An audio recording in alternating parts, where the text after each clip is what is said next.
let's get right into how to build your very own DIY near-infrared red light sauna. If you're choosing to do this, you will be doing this at your own risk. So the first thing that you're going to want to pick up is what is known as a grow tent. And they're used for growing plants indoors, vegetables, house plants. Some people choose to grow a particular type of plant. Anyway, we are going to use it for our DIY near-infrared red light sauna. Now, these are available on Amazon.com. There's all kinds of different sizes and configurations. I have a 36 by 36 by 72, which works nicely. It heats relatively quickly, and I have room to stand up and sit in there, so I find that to be a comfortable size. There is some flexibility within there to customize how you would like to use your tent or how you would like to have your tent. So some people get really, really large tents, and if they have the space in their garage or in a basement, they can heat it and have hot yoga, and almost like a hot yoga studio within their red light sauna. So that's up to you if that's something you would like to do. Now that will come at a little bit more expense because you will have to purchase a larger tent, which is a little more expensive, and maybe some more light bulbs if you want it to heat rapidly and to maintain that heat. What is it about a grow tent? Well, the nice thing about a grow tent is they're insulated, they zip up really tightly, and you're not going to lose any heat. So it retains the heat really, really well. They have reflective material, which help the light bounce around and keep it really warm in there for you, and it heats up very quickly. And it has many outlets for routing cords and things like that. So we'll get into that. Once you select the tent and the size that you'd like, then you want to find yourself some lamps. Now, this is an area where I would not compromise. I have no affiliation whatsoever with this company. However, I will link the light bulbs that I use.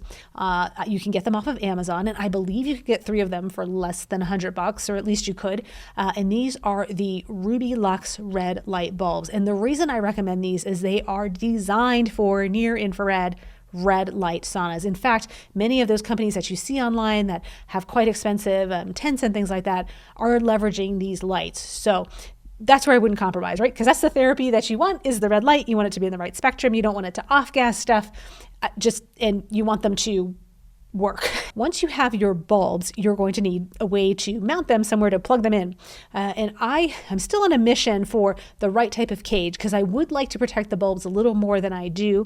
However, what you will find that works is chicken coop cages. So the cages that you put around your heat lamp for your chicken coops. Not that all of us have chicken coops, but it works. So you can also get these off of Amazon. And so you will need one of these per bulb. And the nice thing about these cages is they have the base and the cord. So you'll just screw your bulbs into the cage and you'll have your cord there. You'll want to be sure that you have the ability to secure the lights within your tent.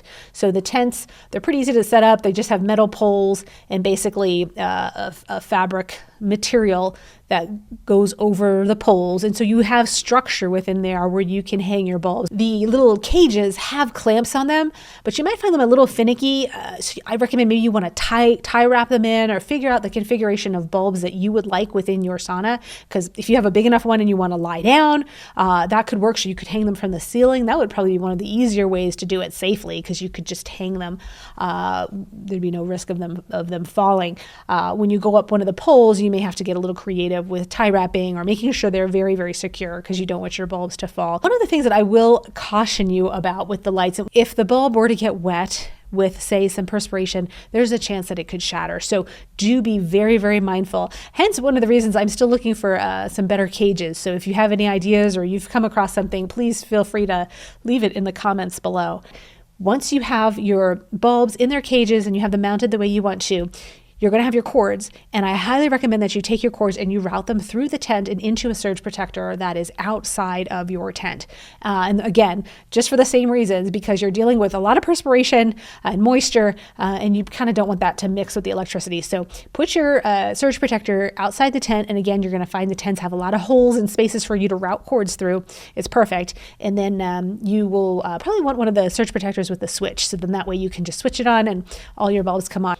Now, however, that being being said, if you've watched any of my other videos, you know that I do a lot of earthing and grounding, and I sleep grounded, and I try to take advantage of it whenever I can. And sauna is a perfect time to ground yourself. So I do put an earthing mat into the sauna, and I route the cord and just put it in the ground hole of the surge protector. So you can get a little bit of grounding in while you're in your sauna. And in fact, because you do have some of that electrical noise from the lights, this way you'd be grounded out from that. So that's something to consider as well. I think you will find that you will love the near infrared sauna. The feeling that it gives you is like that dry desert heat, and it heats you from within. I find that mine gets to 120, 130, somewhere in there. That's really all that you need it to be. You're going to find you have incredible perspiration. There are some mixed schools of thought of whether or not you actually are releasing toxins via the perspiration when you're sitting in the sauna, but you will find you sleep better. You're going to find you have less pain. You're going to find you have beautiful skin. It helps your hair.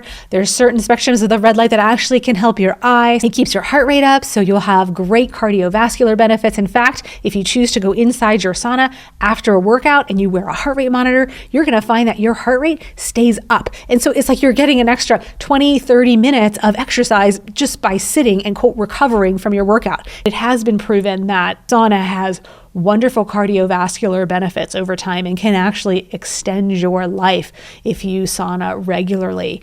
I've actually heard recently that if you go into your sauna while it's warming up, there's some benefits there. So there's a tip for you.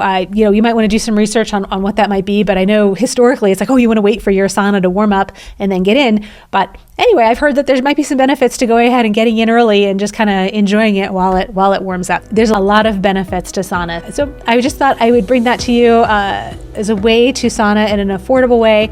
I do it regularly. Again, do it at your own risk. I'll link everything below. I hope you found this helpful. And if there's anything else that you would like me to create, I'd be happy to do that for you. And if you have any questions, feel free to leave them below. Thank you so much.